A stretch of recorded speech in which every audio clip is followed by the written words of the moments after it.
Friends welcome to my channel. आज देखो प्रस्तुत करवा सुंदरिया लटकन डिजाइन टी एटा प्रत्येक ब्लाउज रे आपण ड्रेस रे मध्ये व्यवहार करि परिबे। सुंदरिया अति सहज रे गोटे आपण प्रस्तुत करि परिबे लटकन डिजाइन टी। सेति में देखो 3 इंच को ओसार 3 इंच लंबर मु गोटे दुईटा पीस नेली। डबल कपड़ा टी डबल फोल्डिंग करी मु प्रथम कटिंग कर नेली।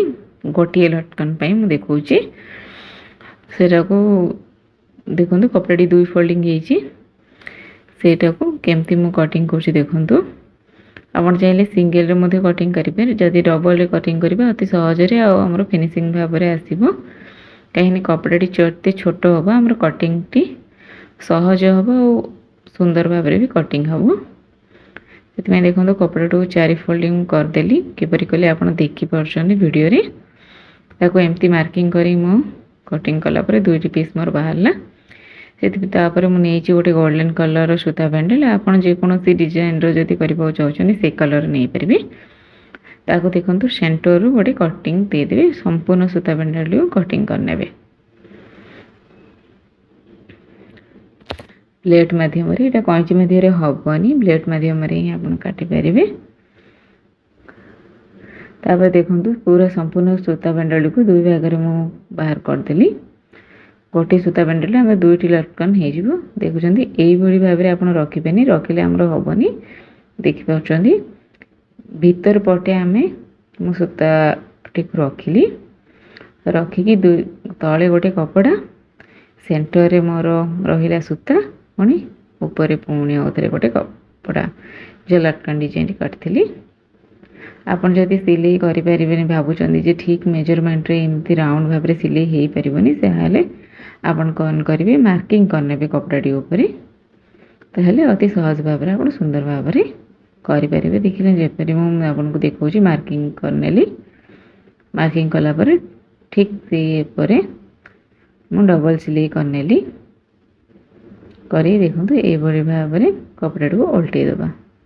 उल्टे देले आमर यहाँ झालर टाइप रो सूताटी हो जेहेतु सूताटी आमर सान बड़ हो कहीं सूता बैंडल टी पूरा फोल्डिंग हो सी जिते बड़े मत सान बड़ रमती कंगी मध्यम पानिया मध्यम ये साइज करने अति सुंदर भाव में हो आम अति सहज ठीक मार्किंग पड़ी आम कटिंग करना कैंची मध्यम देखो आमर सुंदरिया झालर प्रस्तुत हो गला। तापर एबे गोटे लेस नेली गोल्डन कलर मु तार मार्किंग अनुसार काटिंग करनेली। कटिंग करके एबे सिलाई करने देखुं आपण मैंने जदि मो चैनल को प्रथम थर आछनी मो चैनल रो ना होची सिलाई ब्लॉग। जदि प्रथम थर आसी मो चैनल को सब्सक्राइब करने को जमारू भूलिबेनी। ये भाव में सुंदर सुंदर मोर वीडियो आप मो चैनल रे पाई परिबे। ब्लाउज डिजाइन हाथ डिजाइन पछ बेक डिजाइन प्रत्येकटी छोट छोट सिलाई आप पाई परिबे। देखो मो 2 स्टेप रो लेस नेली। लेस नेला पर हमर केते बहुत सुंदर भाव में गोटे लटकन डिजाइन टी हो गला। तापर आपण कोनोसी जदि प्रत्येक टी ब्लाउज पई जते बेले फीता नौचोनी केमती नौचोनी देखो मु गोटे दुईटी फीता नेबा।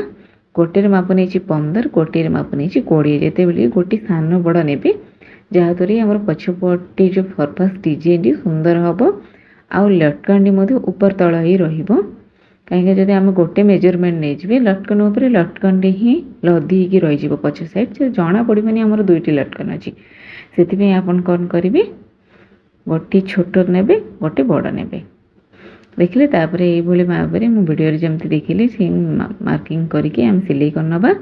तापर ये फीताटी को आम बाहर करनबा। देखिले हो गला आमर सुंदर ये लटकन टी प्रस्तुत हो गला।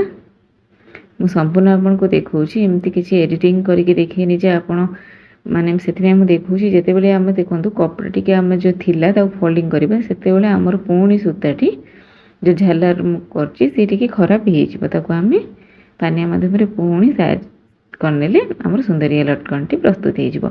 आपण मैंने मो चैनल को जदि प्रथम थर आछनी मो चैनल को सब्सक्राइब करंतु सांग मान सहित।